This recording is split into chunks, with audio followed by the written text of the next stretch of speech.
Buenas tardes.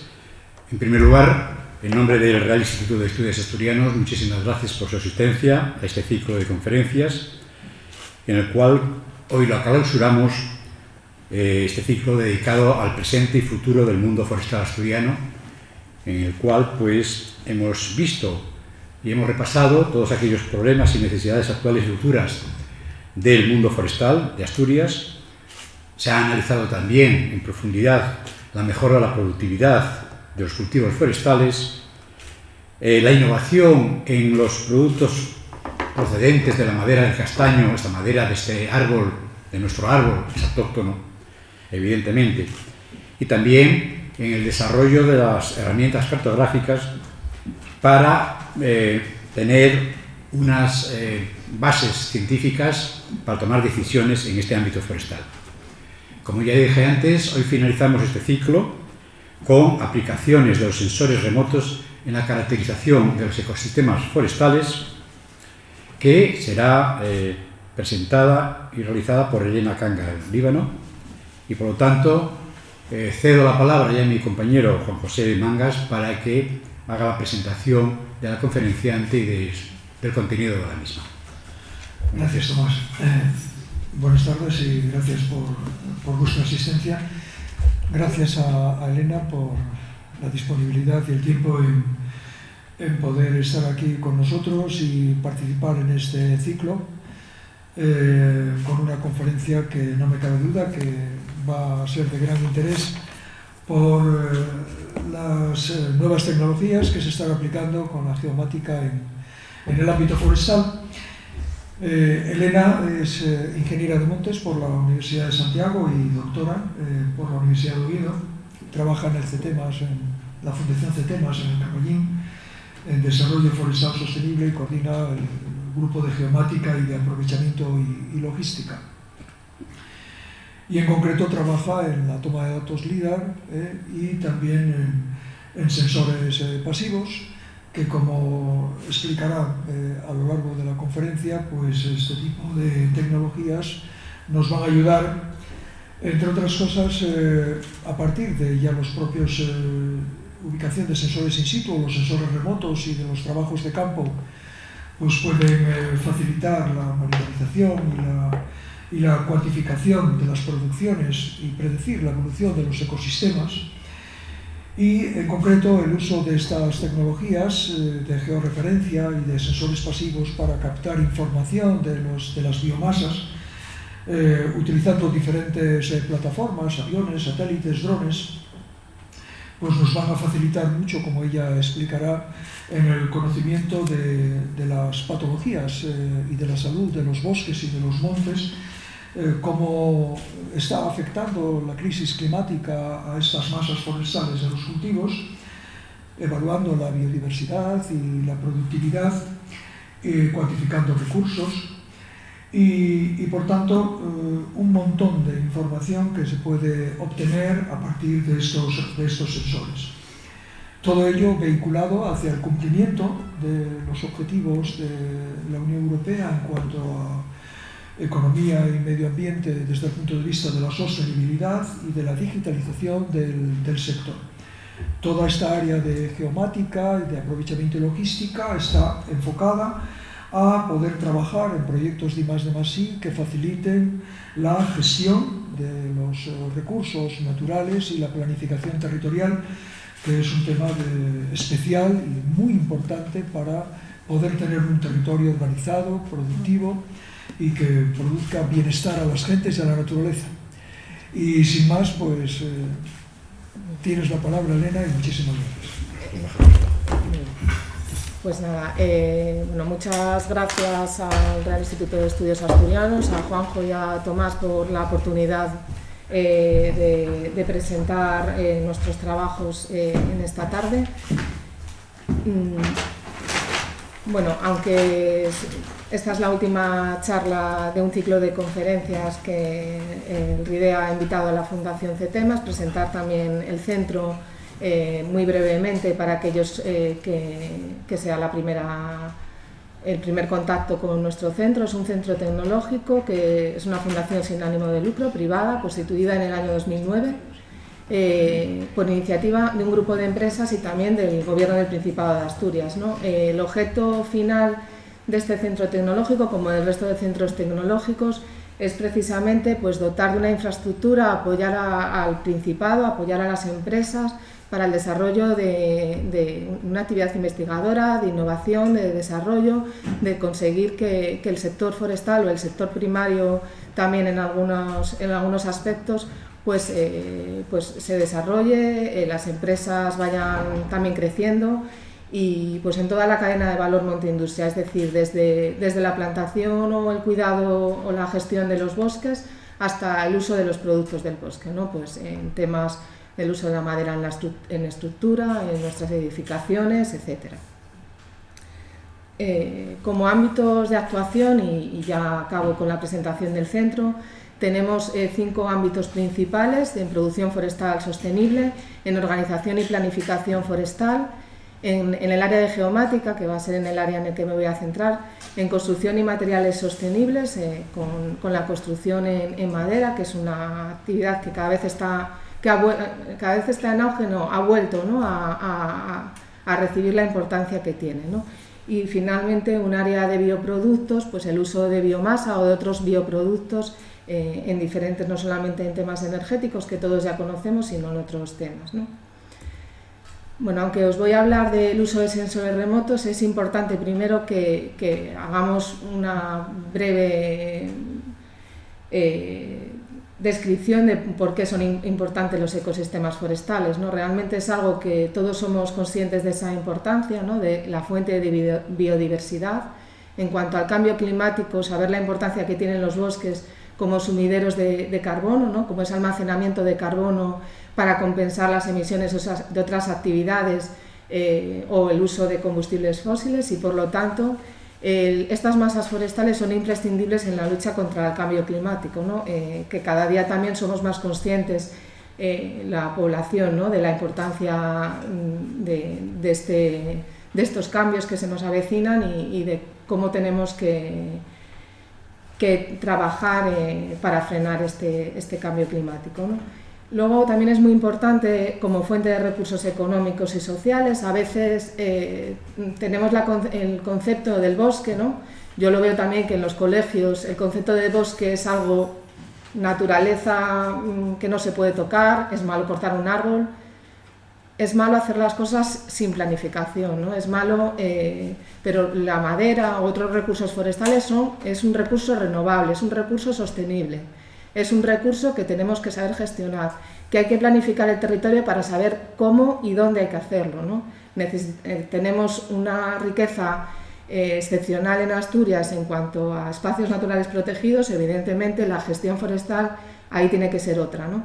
Pero no podemos olvidar que la población local, ahora con el tema del reto demográfico, con el tema del despoblamiento rural, hay que darle también una respuesta, ¿no? Hay que darle una salida económica.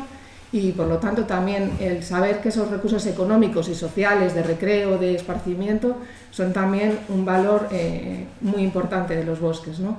Son imprescindibles frente a riesgos de erosión, de desertificación, etcétera, regulación del ciclo del agua, relacionados también con la salud, que hablaba Juanjo Mangas, ¿no? Bueno, pues todos esos temas cada vez están más presentes, pero es importante recordar esa multifuncionalidad de los bosques, ¿no? Y precisamente por esa importancia, cuando tenemos un recurso importante, primero necesitamos cuantificarlo, necesitamos caracterizarlo, saber qué recursos tenemos, qué tenemos que hacer para gestionarlos, bien para su uso como un recurso, bien para su conservación. Normalmente lo que se debe hacer es un uso multifuncional, ¿no? No olvidarnos de ninguna de esos usos, ¿no? Siempre la conservación tiene que estar presente, ¿no? Y hay que mantener esa diversidad. Vamos a hablar un poco de la diversidad de estos ecosistemas, y es importante mantener la biodiversidad de estos ecosistemas precisamente para mantener todas las funciones de las que hemos hablado, ¿no? Y cuando hablamos de diversidad, no solamente diversidad de especies, sino es también diversidad estructural. En cuanto a la diversidad estructural, sin entrar en demasiado detalle, simplemente sería esa complejidad estructural que vemos en los bosques, sobre todo en los bosques naturales, ¿no? En la diapositiva a la derecha tenemos el grado de complejidad estructural de un bosque, ¿no? De menor a mayor, ¿no? Tendríamos en la parte de arriba un bosque, una plantación artificial, un bosque que se planta todo a la vez para ser utilizado como un recurso normalmente para el uso de la madera o para biomasa. Y luego ya el bosque normalmente, si se le deja evolucionar de una manera natural, si se le gestiona también en búsqueda de una diversidad estructural, va adquiriendo una complejidad en el tiempo hasta llegar a tener pues, regeneración natural, matorral, arbolado que regenera de manera natural, árboles muertos en pie, madera muerta, árboles caídos. Todo eso genera una diversidad estructural que a su vez va a ir acompañada de una gran biodiversidad, ¿no? Porque hay especies que necesitan esa madera muerta, porque hay especies que viven bien o que les gustan esos hábitats con una complejidad estructural, con varios pisos de vegetación, y por lo tanto también ser capaz de caracterizar, como vamos a hablar luego, esa diversidad estructural en nuestros recursos forestales va a ser muy importante también para la gestión pues, de especies amenazadas o de cualquier espacio natural. En cuanto a la diversidad específica, ya es más fácil de reconocer por todos, ¿no? Sería simplemente, pues tenemos ahí fotografías de masas monoespecíficas de una única especie, plantadas, como os comentaba, para la producción normalmente de madera, los pinares, los eucaliptales que estamos acostumbrados a ver en nuestra región, y masas naturalizadas en las que sí que tenemos una mayor diversidad de especies, y también suele ir acompañada de una mayor diversidad estructural. ¿Y por qué es importante esta diversidad estructural y específica? Porque necesitamos que nuestros bosques sean resilientes, que tengan gran biodiversidad y que nos provengan de recursos, ¿no? Cuando hablamos de resiliencia, también después de estos 2 años de pandemia, creo que también ha sido una palabra que hemos aprendido, ¿no? Que ha llegado a ser también parte de nuestro vocabulario. Necesitamos que nuestros bosques resistan a los cambios, que sean capaces de adaptarse a los cambios, ¿no? Adaptarse a esos cambios climáticos, adaptarse a nuevas plagas.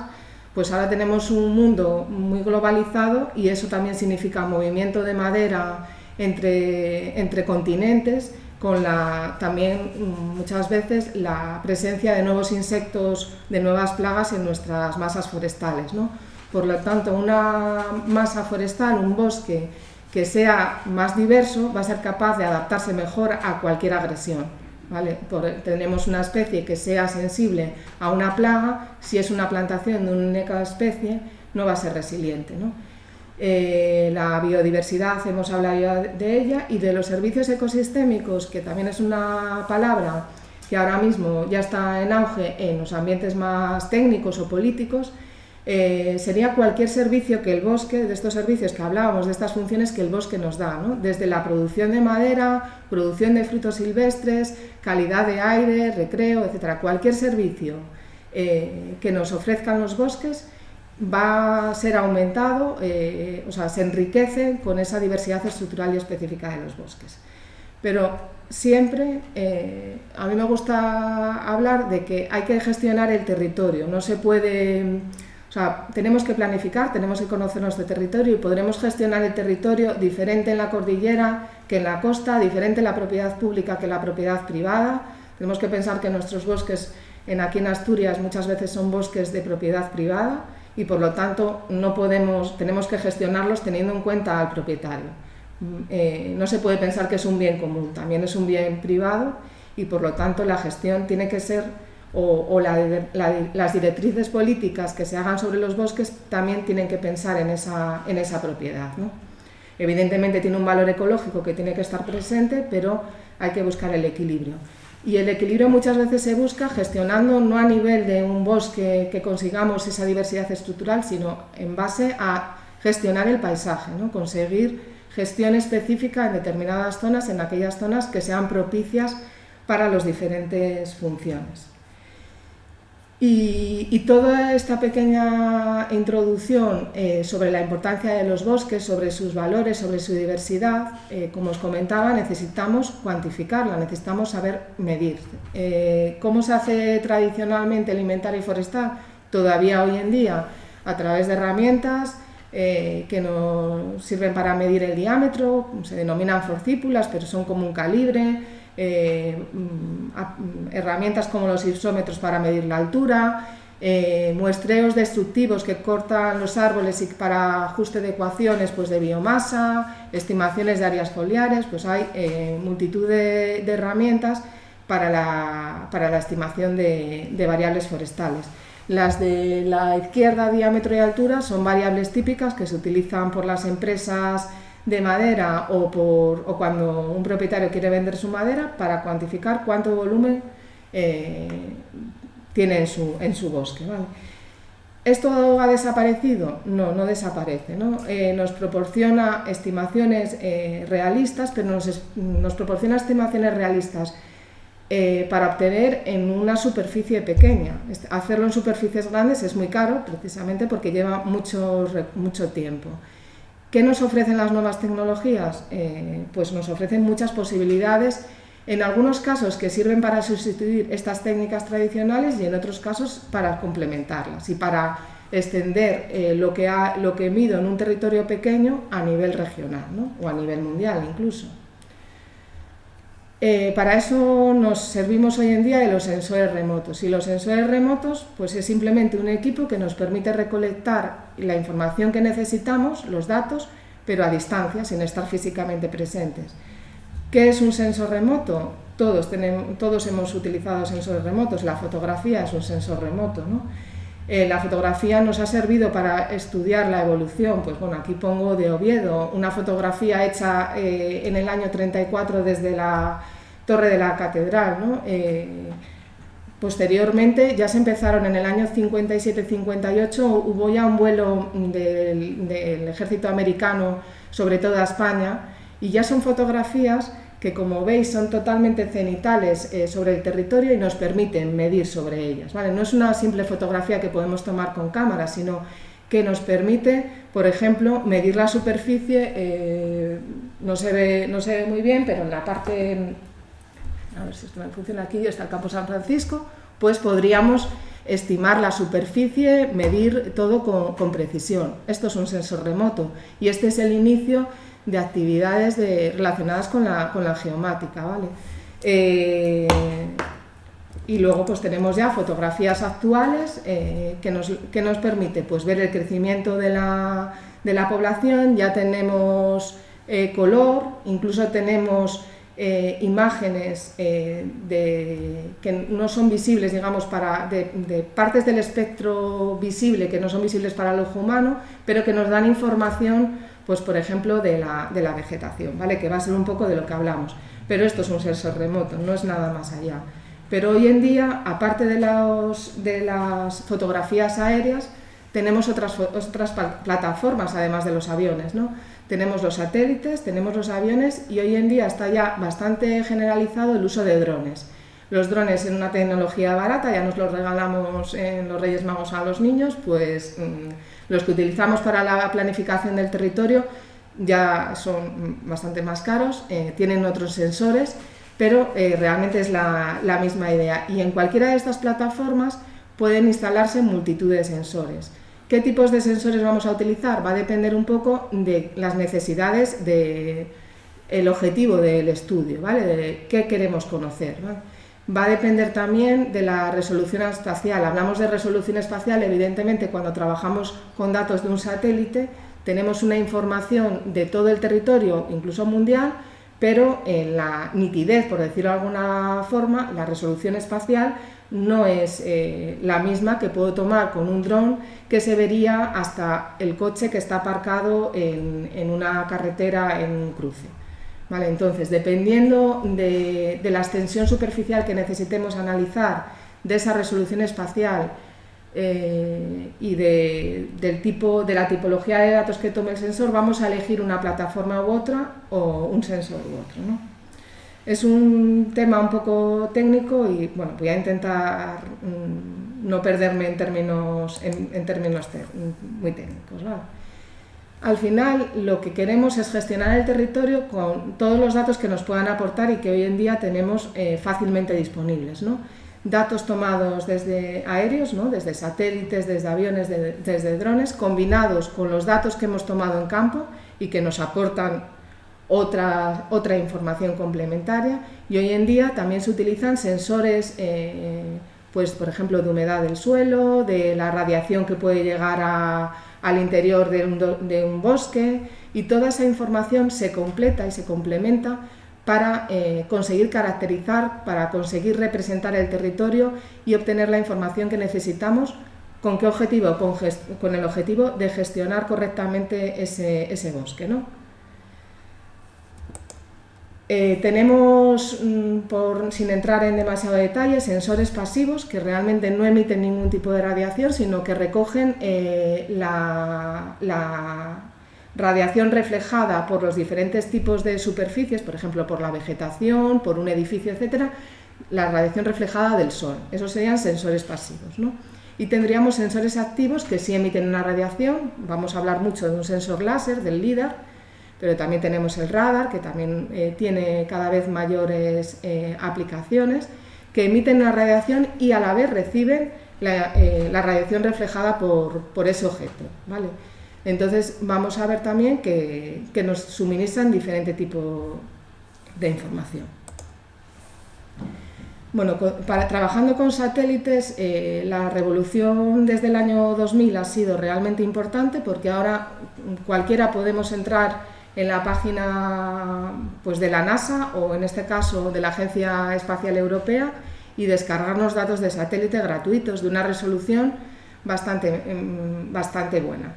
Voy a explicar, como voy a hablar muchas veces de resolución, simplemente cuando vemos una fotografía mala, que la vemos como pixelada, como en cuadritos, pues ese píxel, ese cuadrito, es la resolución espacial. Cuando hablamos de estos datos gratuitos, pues estamos hablando de 10 metros, o sea, realmente vamos a ver cuadritos de 10 metros, que en el caso de ser vegetación los veremos, vegetación, por ejemplo, de bosque, los veremos en un verde oscuro, y si es un prado lo veremos pero no vamos a tener una información muy fina, ¿vale? Esto es un problema en un territorio tan fragmentado como el asturiano, ¿vale? En cuanto a las aplicaciones de estos sensores gratuitos, pero aún así tenemos datos cada 6 días de todo el territorio. Cada 6 días hay un periodo de revisita de estos satélites. Tendríamos una foto de esa zona que queremos estudiar cada 6 días. Y eso es de un valor incalculable, ¿no? Entonces, para hacer análisis multitemporales, por ejemplo, de cuál es la evolución de una plaga forestal, de un proceso de desertificación, de un incendio, pues son datos de gran valor, ¿vale? Luego hablaremos de algunas debilidades de todos los datos en general. Los sensores remotos, evidentemente, el uso, bueno, tiene una gran transversalidad, ¿no? Desde la obra civil, temas de incendios, temas de gestión de fauna, de seguimiento de fauna, agricultura de precisión. Bueno, agricultura de precisión hablamos, pues, la gestión de los cultivos, pues, con sensores, ¿no? Monitorizando cuándo necesitamos regar, monitorizando a través de sensores cuándo tenemos la presencia de una plaga, cuándo es el momento óptimo de corta, porque ya se ha alcanzado el crecimiento máximo. Tenemos en seguimiento de infraestructuras eléctricas, energías renovables, en arqueología también. Bueno, en cualquier sector estos sensores tienen un gran potencial. En el sector primario, en el sector agrícola, en el sector forestal, digamos que son sectores, primero, de menor importancia económica hoy por hoy en nuestra región, y que a veces están menos tecnificados, ¿no? Pero la tendencia actualmente ya es a una mayor tecnificación, y un poco estos sensores remotos en la gestión del bosque nos pueden ayudar. Bueno, se habla de, pues, el bosque 4.0, ¿no? El bosque totalmente tecnificado, ¿no? Que nos permita tener cartografía, mapas a nivel de rodal, que nos permita estimar dónde está, cuánta madera tengo en las diferentes zonas, y dónde están, una vez que la corto, dónde están los parques, para que los camiones, en el caso de un aprovechamiento forestal, optimicen sus rutas. Y optimizar sus rutas no solamente desde el punto de vista económico, es también desde el punto de vista de la eficiencia energética, ¿no? De ser más sostenibles, ¿no? podemos detectar precozmente problemas de plagas y actuar de manera precoz también en esas plagas, evitando daños económicos o expansión a otras zonas.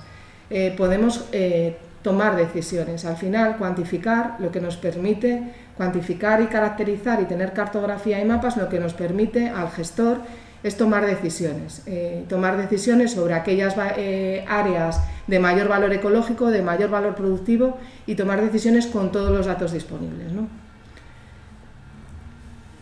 En el caso del sensor láser que os hablaba, es un sensor activo, se le denomina LIDAR, son sus siglas en inglés, y un sensor activo, como os explicaba, como veis en el dibujito de los drones, vemos que el sensor activo emite un rayo láser, en este caso en rojo, que rebota en la vegetación y vuelve a enviar la información a el sensor vuelve a recoger la información, que es con la que vamos a trabajar luego para la obtención de datos.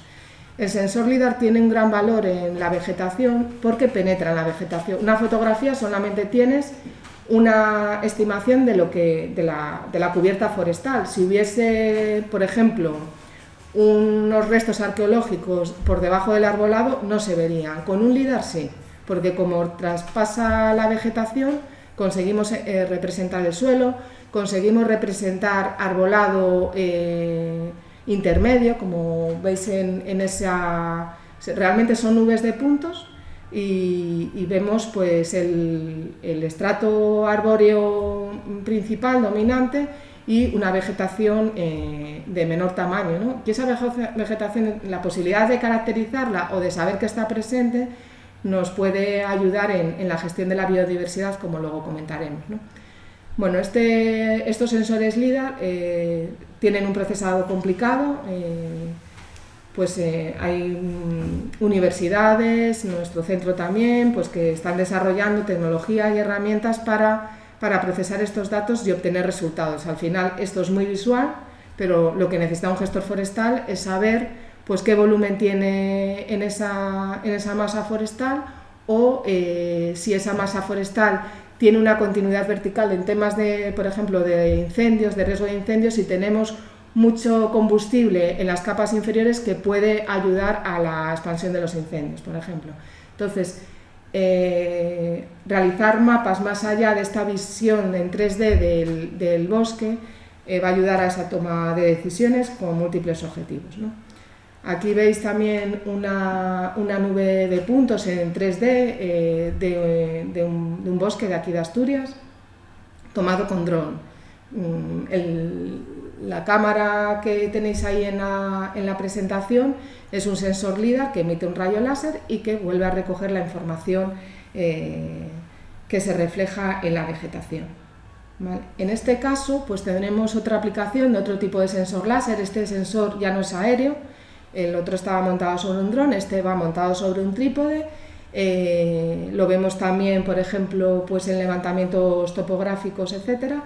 Y tenemos una representación muy buena, como veis ahí a la derecha del todo, tenemos un árbol perfectamente representado en esa nube de puntos con toda su ramosidad. Bueno, la representación es muy fiel, porque un láser aéreo pues tenemos muy buena representación aquí de las copas, pero de cómo es el tronco, si tiene muchas ramas o no las tiene, pues sí que nos hacemos una idea, pero hay menos puntos que lleguen a esa zona. Problema de este láser escáner, como el inventario, las herramientas tradicionales, que yo puedo medir una hectárea, 500 metros cuadrados, pero no puedo medir 100 hectáreas o hacer una representación de toda Asturias para gestionar el territorio. En cambio, un sensor láser instalado en un medio aéreo sí que puedo tener representación cartográfica para la toma de decisiones. Al final, como os decía, la nube de puntos es muy gráfica, pero no sirve para poco como tal, ¿no? Necesitamos poder calcular variables a partir de esa nube de puntos, y para eso se ajustan modelos que, por ejemplo, en este caso calculan la altura media del arbolado, calculan el volumen o otras variables forestales, la biomasa, a partir de variables de esa nube de puntos LIDAR. Y siempre se hace comparando parcelas que se han medido de manera tradicional en campo, pinchándose con los tojos y peleándose con las ramas, ¿no? Árbol a árbol, y comparamos esos datos medidos en campo con los datos que ha capturado el sensor. Y al final hacemos modelos que nos permiten predecir en otras zonas esas variables que nos interesan, el volumen, la biomasa o la altura media del arbolado, ¿no?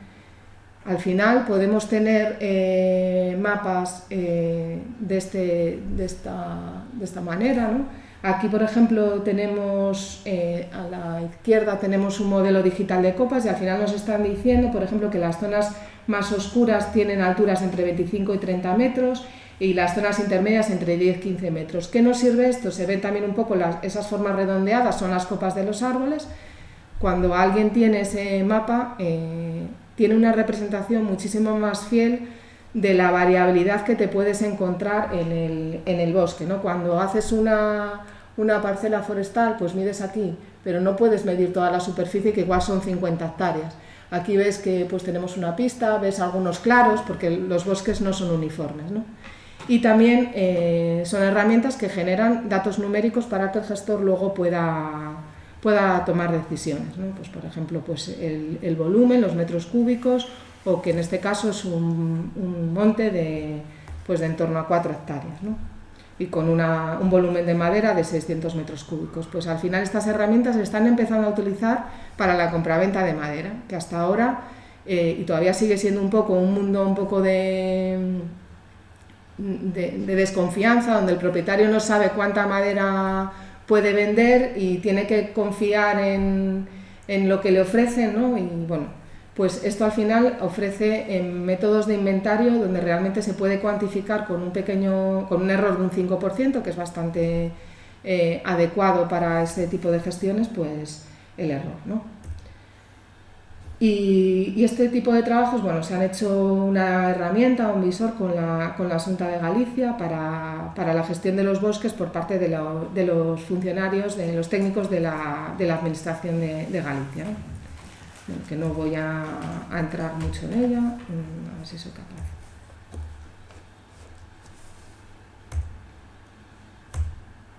Bueno, no entro mucho en ello, pero es un visor para que los gestores puedan seleccionar la zona de territorio que tengan interés y cuantificar el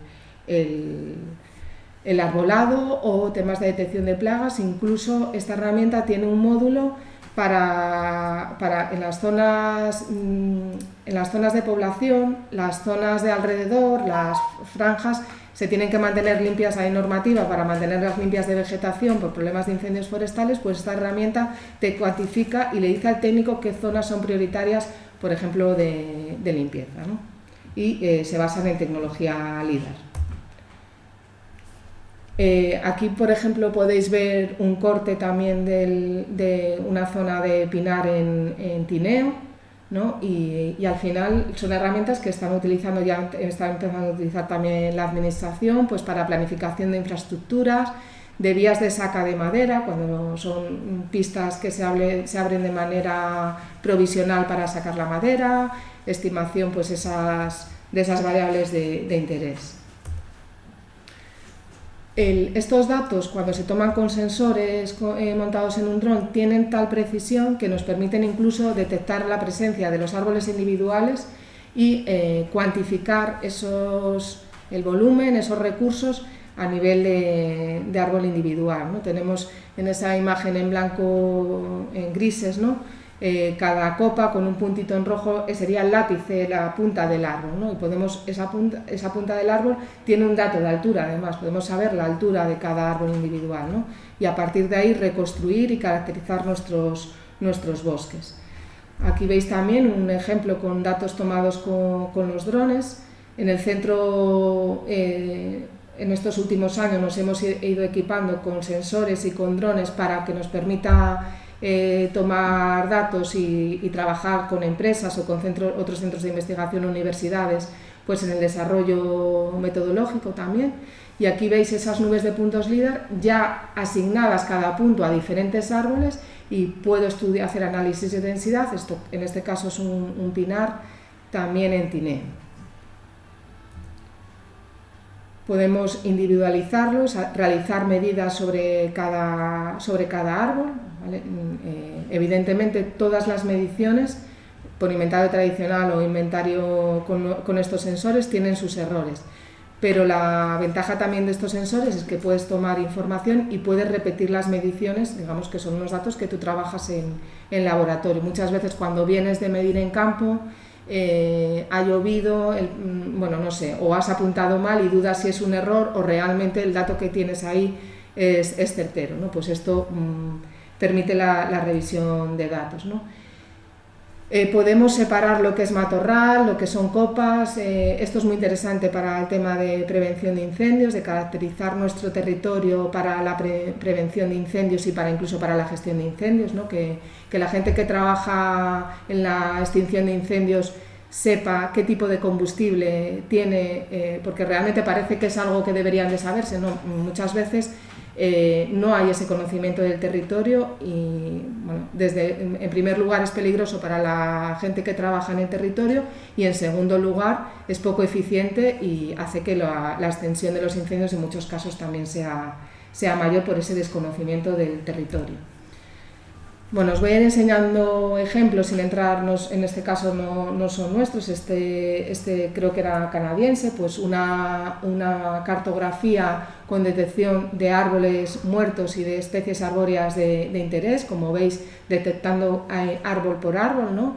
Que nos permita pues gestionar también ese bosque, ¿no? Este tipo de herramientas se utiliza en plagas, por ejemplo, que suelen empezar en árboles concretos que hay que cortar para evitar la propagación de esas plagas.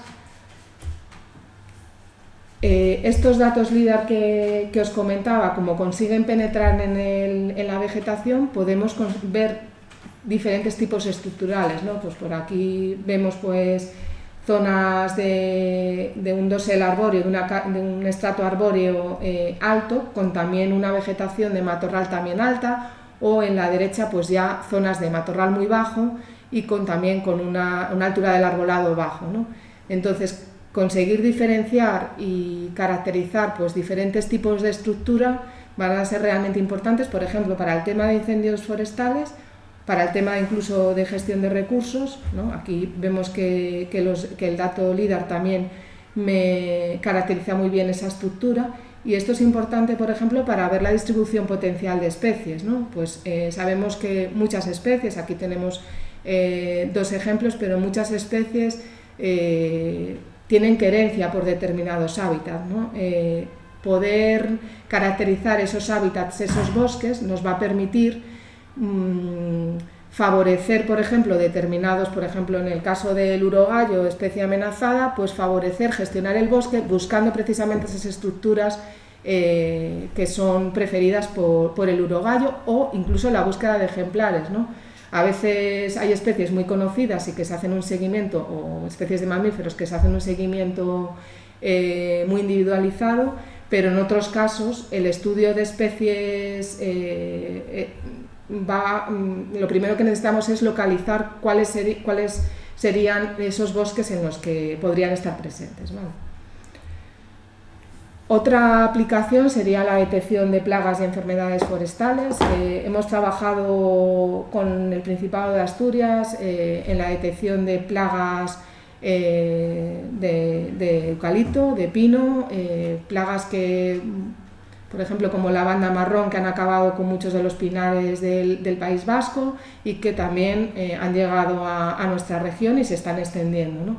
Al final, la detección con este tipo de sensores, que con este tipo de dron que tenéis arriba a la derecha, que es un dron de poliespan de este tamaño y que lanzo así, es muy fácil de lanzar, pero en un día tengo 600 hectáreas sobrevoladas con una gran precisión. Esa resolución, esos cuadraditos que hablábamos antes, son de 10 y de 20 centímetros. La información recogida es de gran valor, ¿no? Estas ya serían fotografías, por decirlo. Ya pasamos de los datos LIDAR, de esos datos de láser en 3 dimensiones, a datos de fotografía en plano. Pues al final este tipo de datos lo que generamos, no solamente con las fotografías, sino con otras bandas espectrales, con bandas térmicas, generamos índices de vegetación que nos pueden ayudar a predecir dónde tenemos problemas de estrés hídrico, problemas de enfermedades, etc. y que nos permiten al final generar modelos predictivos, ¿no? Modelos predictivos donde el gestor puede ver una cartografía y donde puede ver el riesgo de daño por esa plaga forestal. Al final el territorio es muy grande, pues esto sería un tema, por ejemplo, que llevaría la guardería forestal, ¿no? La vigilancia o la detección de posibles focos de enfermedades, pues esto es una herramienta importante en grandes superficies forestales. Tenemos también el uso de estos sensores en cartografía automática de combustibles, que habló hace unas semanas una compañera mía, que es la que trabaja, Sandra Sánchez, que es la que trabaja más en estos datos, pero que al final también se apoyan en datos LIDAR y cartografía, ¿no? Y que al final lo que nos permite es tener un mapa, este es el concejo de Ibias, un mapa, ir actualizando esos mapas, donde tenemos el tipo de especie, pues si es un pinar con matorral o si es una frondosa como el castaño, y el comportamiento de estas especies o de estos grupos, de estas tipologías de combustibles, el comportamiento frente al incendio es muy diferente, ¿no? Entonces, por lo tanto, el conocimiento de estos datos van a servir tanto para las actividades de prevención como para las actividades de extinción. También hemos hecho trabajos para la localización de proyectos de absorción. Bueno, ahora mismo habréis oído hablar de los créditos de carbono, las empresas que contaminan, que emiten CO2, pueden compensar. En nuestro país es algo que está empezando, pero en otros países ya tiene mayor recorrido, pueden compensar sus emisiones con plantaciones, porque las plantaciones son sumideros de carbono. Pero para eso, esas plantaciones, yo como propietaria forestal puedo incluir mi propiedad en ese registro siempre que cumpla una serie de condiciones. ¿Cómo ayudamos a cooperativas, asociaciones de propietarios o empresas con mucha propiedad forestal a buscar sus propiedades, esas propiedades que cumplan estos criterios, ¿no? Que a veces, cuando yo soy el propietario, sé cuándo lo planté, que antes era una parcela agrícola y que se plantó en el año 2012. Pero muchas veces se desconoce el territorio porque además cada vez hay más población urbana. Pues también ayudamos a detectar esas zonas con sensores remotos, ¿no? En este caso, con mapas de la Unión Europea, del proyecto Copernicus, pero que están hechos a través de esos satélites que os comentaba, de Sentinel. Y al final, pues hemos hecho para el Principado de Asturias una estimación de esas superficies potenciales que se pueden incluir en el registro de sumideros de carbono. ¿Por qué? En este caso, porque el Principado necesitaba hacer una estimación del potencial de este tipo de proyectos para compensar las emisiones de empresas que pudiesen tener interés. Al final esto va a generar movimiento, va a generar gestión forestal, va a ser una oportunidad. ¿Vale? Entonces, el Principado también quiere apoyar pues a propietarios o a empresas en esta oportunidad, pero primero necesitaba tener una foto fija del potencial de este tipo de proyectos, y esto se consiguió pues, con trabajos de satélite, ¿no? Con temas de satélite podemos ver la evolución del cambio climático. Bueno, no me dio tiempo a buscar otro ejemplo, pero en este caso es de estados de Norteamérica. Tenemos una especie, el pino de Oregón, Pseudotsuga menziesii, y vemos la evolución desde la actualidad con una proyección de 30 años, ¿no? Vemos las zonas donde están presentes, donde digamos que su hábitat es el óptimo, que son las zonas en rojo, y esas zonas en verde es un hábitat que sí que puede sobrevivir la especie, pero ya no está en su óptimo de crecimiento. Con el cambio climático vemos que sus zonas potenciales decrecen. Eso ya lo sabemos. ¿Qué podemos hacer con sensores remotos? Es precisamente predecir ese cambio para poder gestionar nuestros bosques, por ejemplo, nuestros hayedos o nuestros bosques de los espacios naturales protegidos. Tenemos que gestionarlas sabiendo la proyección con el cambio climático, porque tenemos que conseguir bosques resilientes, tenemos que empezar a favorecer especies que sobrevivan mejor o que convivan mejor con esos cambios que sobrevienen en el clima, y estas herramientas nos ayudan a gestionar. Nos ayudan a gestionar, por ejemplo, superficies quemadas, la evolución, el tamaño de los incendios, la evolución de esa regeneración, ¿no? Esto con datos de satélite también. Nos ayuda a estudiar la fauna, con cámaras térmicas, ¿no? La presencia de especies de fauna pues, a veces difíciles de detectar, que están pues, en zonas de arbolado, etcétera, con cámaras térmicas es muy fácil hacer el seguimiento. Estos ya son ejemplos de sensores remotos. Temas también de conservación. La Unión Europea y a nivel también mundial,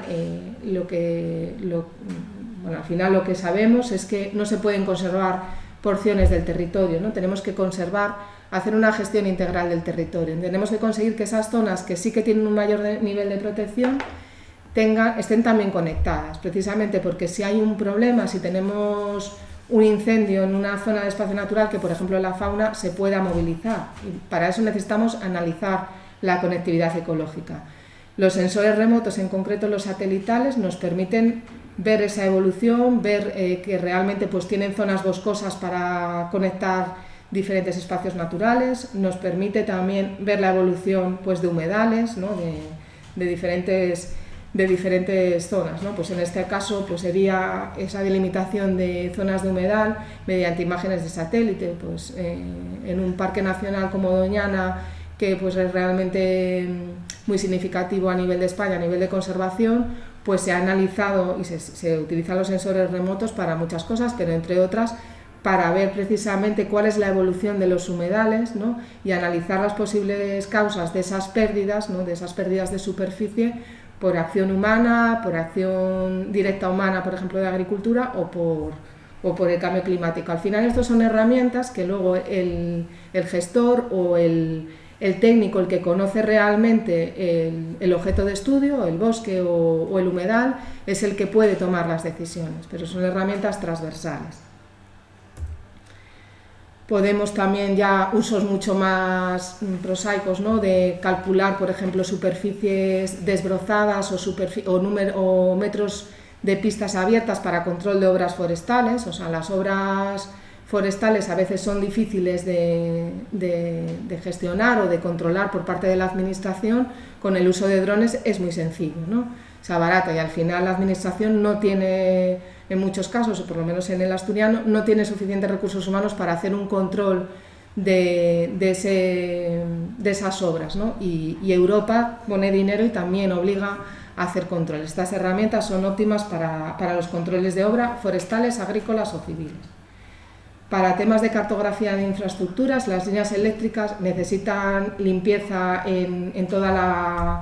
en un buffer, en un pasillo, en el pasillo de esas líneas eléctricas, y por lo tanto tener una buena cartografía de los combustibles que están en ese pasillo por debajo de las líneas eléctricas, incluso de las propias líneas, es muy importante y abarata costes, por ejemplo, de gestión, ¿no?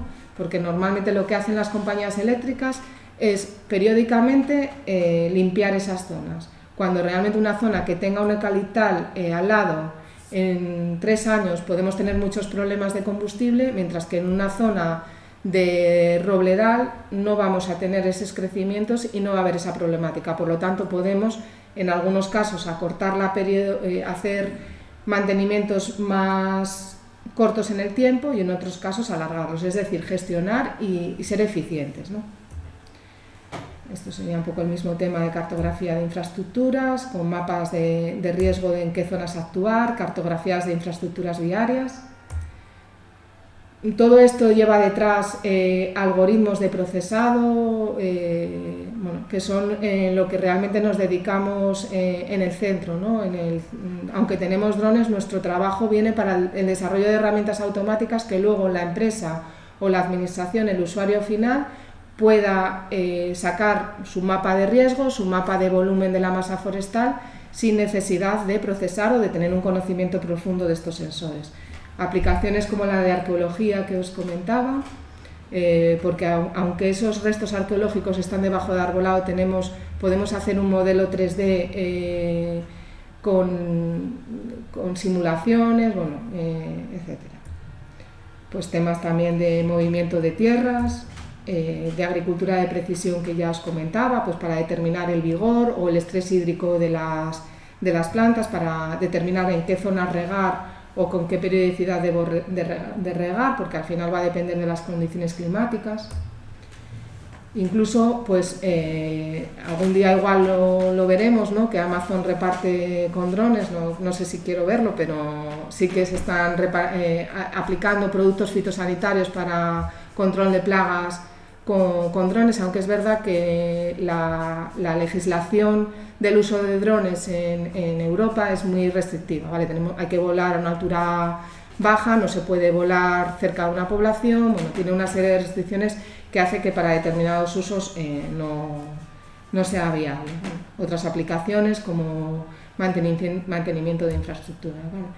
Bueno, como vamos un poco justos de tiempo, no voy a entrar en estos datos, pero bueno, saber que al final hay que buscar el equilibrio entre los datos que necesito, lo precisos que son, saber que con datos de satélite son gratuitos, los tengo cada 6 días, pero puedo tener problemas de nubes, que en nuestra región también es importante, ¿no? Y puede tener durante el tiempo que necesito analizar ese espacio, pues una cobertura de nubes importante que evite que evite ese estudio, ¿vale? Pero en cambio los drones pues tienen esa flexibilidad de medir cuando sea necesario, mayor resolución, etcétera. Entonces al final lo que se trata es de combinar los datos, ¿no? Incluso de combinar sensores que nos aporten información complementaria y también de recoger información en el campo, porque al final necesitamos también pisar el monte, conocer el bosque, porque al final esa información, sin el conocimiento realmente del bosque, no nos va a servir, ¿vale? Y al final nos bombardean ahora con el Big Data, con la inteligencia artificial. Al final, cuando trabajas con satélites, con drones, con sensores, estás cerca a lo que no sería, los muy puristas no dirían que es Big Data, porque sería un tema intermedio, pero sí que es verdad que son datos generados a gran velocidad. Necesitamos una gran capacidad de almacenamiento de datos, una gran capacidad también de procesar los datos, una variabilidad de esas plataformas, de esos sensores que os he comentado, y por lo tanto sí que al final, detrás de todos estos procesos, de todos esos mapas que se generan como salidas gráficas, hay técnicas estadísticas, técnicas de Machine Learning para, por ejemplo, poder predecir cuál es el riesgo de presencia de esa plaga. Nosotros al final tenemos la información de un sensor, pero la tenemos que transformar en la información objetivo, en cuál es mi estructura 3D de la vegetación, cuál es el volumen o cuál es la presencia de esa plaga. Y eso al final se hace con técnicas de inteligencia artificial, que pues es en lo que trabajamos en el área, con el desarrollo de herramientas, la mayoría de ellas con software gratuito. Y al final, y ya termino, realmente los sensores remotos no es más que una oportunidad para buscar soluciones con diferentes objetivos, ¿no? Para buscar la gestión sostenible, no solamente de la biodiversidad y de la conservación, sí siempre conservar en primer lugar, porque si no, no vamos a conseguir que seamos sostenibles, pero nos va a servir para tomar decisiones desde el punto de vista productivo, desde el punto de vista de la conservación, y gestionar de manera más sostenible y conociendo el territorio. Y con esto pues ya no os aburro más.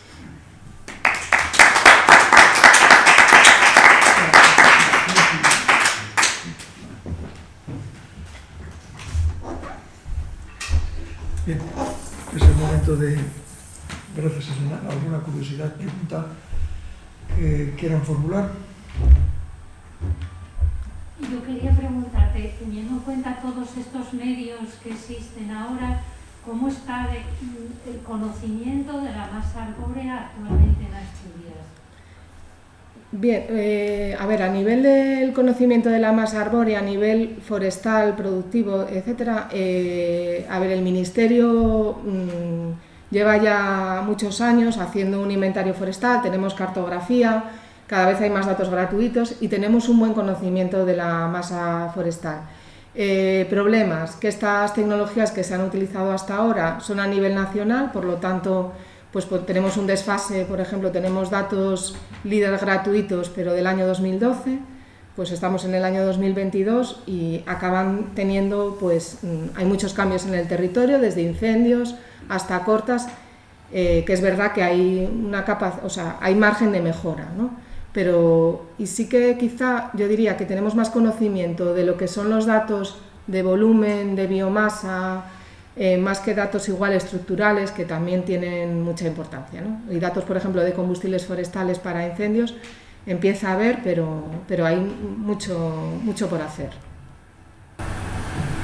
Y también quería preguntarte, en el caso, por ejemplo, de las plagas, por ejemplo, la avispilla del castaño, ¿está estudiado eso? ¿Y se toman medidas por parte de la Administración? Sí. ¿Estos datos los tiene en cuenta la Administración y actúa? A ver, en el caso de la avispilla del castaño está trabajando el SERIDA, el Servicio Regional de Investigación Agroalimentaria, y bueno, aquí en Asturias, ¿no? Y sí que el SERIDA o el CETEMAS trabajan en colaboración con la Administración. Es más, pues nosotros tenemos reuniones periódicas y el SERIDA también para detectar las necesidades o las inquietudes también de la Administración Forestal y poder generar herramientas que a ellos les sirvan, ¿no? En el caso de la avispilla de castaño, pues estoy un poquitín más perdida. En el caso de los sensores remotos, la avispilla de castaño es complicada de detectar por la tipología de la plaga, etcétera, pero sí que hay muchos trabajos, ¿no? En el caso, por ejemplo, pues de otra plaga del eucalipto, por ejemplo, en el SERPA, el servicio, es que no sé ahora mismo, bueno, que también es un medio propio de la Administración, pues está trabajando en la lucha biológica contra estas plagas, ¿no? Y en Grado, pues tiene en La Mata, pues tiene su laboratorio de producción con esta lucha biológica, por ejemplo, ¿no? Y con el SERIDA también, o sea, hay mucha... En el tema de las plagas, por ejemplo, del castaño, tanto el chancro como la avispilla y la tinta, hay una tradición de análisis desde SERIDA muy importante.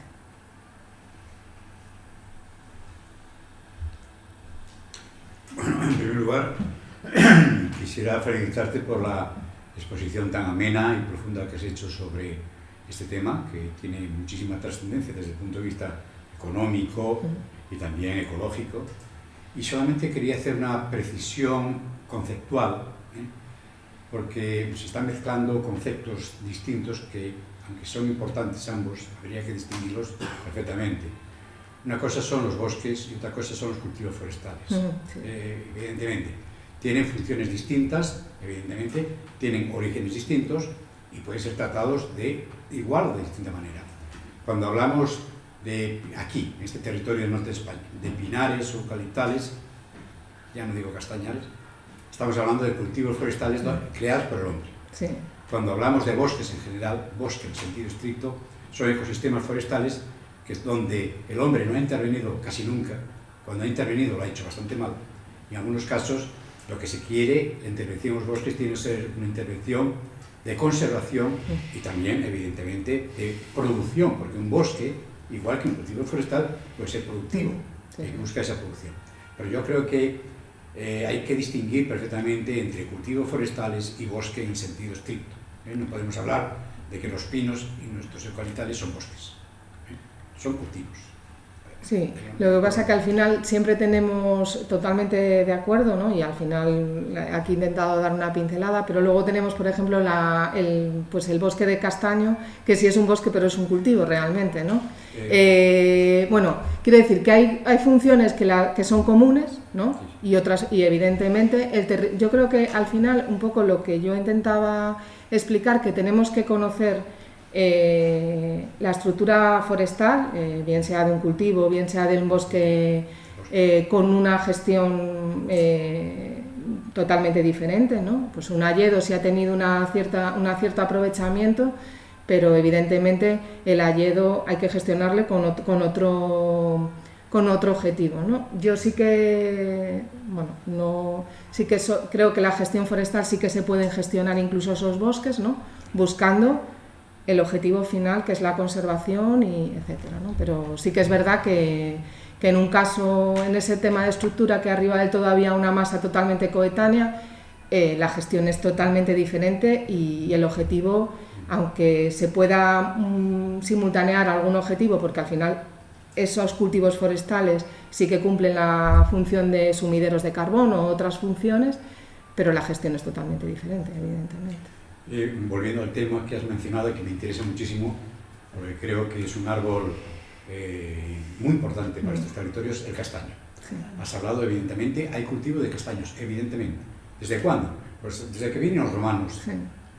Pero claro, no hay que olvidar que el castaño fue considerado hasta hace muy poco tiempo, hace muy pocos años, por el Principado de Asturias como una de las plantas en los árboles introducidos y cultivados. Es decir, estaba catalogado junto a pinos, eucaliptos y castaños.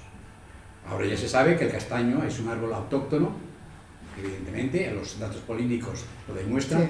Es mucho más antiguo en nuestros territorios que el haya, y por lo tanto, el castaño en estos momentos, hay cultivos de castaño, evidentemente que hay que tratarlos como un cultivo, pero el castaño también forma parte de nuestros bosques autóctonos, de nuestras carballedas, fundamentalmente, eutótrofas y oligótrofas de estos territorios, con lo cual el castaño tiene que ser enfocado en su manejo de distinta manera en cultivos o en bosque. Yo creo que hay que conocer el territorio y gestionar cada zona de una determinada manera, no... Vamos, totalmente de acuerdo. Pues nada, de nuevo felicidades y felicitaciones por la exposición que has hecho, que nos ha abierto los ojos sobre cómo debemos tratar este mundo forestal. Sí, al final es una herramienta más. Una herramienta de trabajo. Bueno, yo quería una curiosidad. Ahora que comentaste ante una pregunta el desfase de la información que se tiene sobre los datos de los sensores que maneja el Ministerio, que están desfasados 10 años. Sí, quería entender. Bueno, sí. La pregunta me refiero al tema de los incendios. O sea, los servicios de extinción de incendios, lógicamente, tendrán que tener una prevención, es decir, que tienen que tener información para hacer una prevención.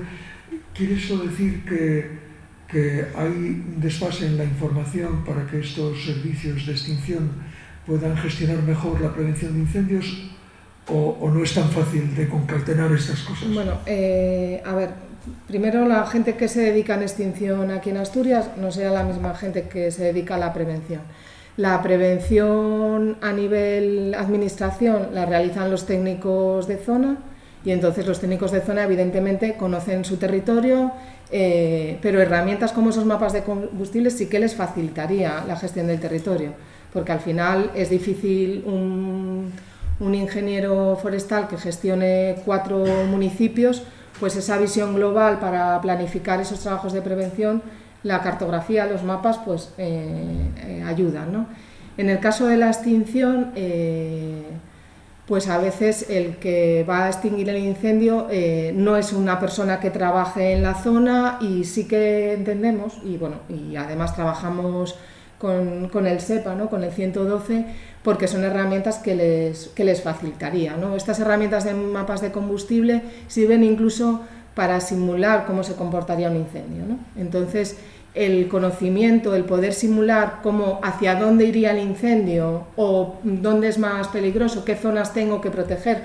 Ahora mismo la protección es frente a personas, pero en una zona, o sea, proteger primero a las personas evidentemente, ¿no? Pero existe una necesidad de esa cartografía, incluso de una cartografía de pistas para saber hasta dónde pueden acceder, con qué medios pueden acceder, porque al final las pistas forestales cambian continuamente y al final el Ministerio está haciendo una gran labor, pero tener datos e información de toda España pues provoca desfases temporales, ¿no? En el caso de Asturias vamos a tener datos este año, ya datos actualizados, pero pasan 10 años, bueno, y esas cosas irán mejorando porque ahora la tecnología está mucho más cerca, ¿no? Y además la Unión Europea está trabajando mucho con el tema de los datos espaciales y los gobiernos nacionales y regionales también, ¿no? Yo creo que eso ha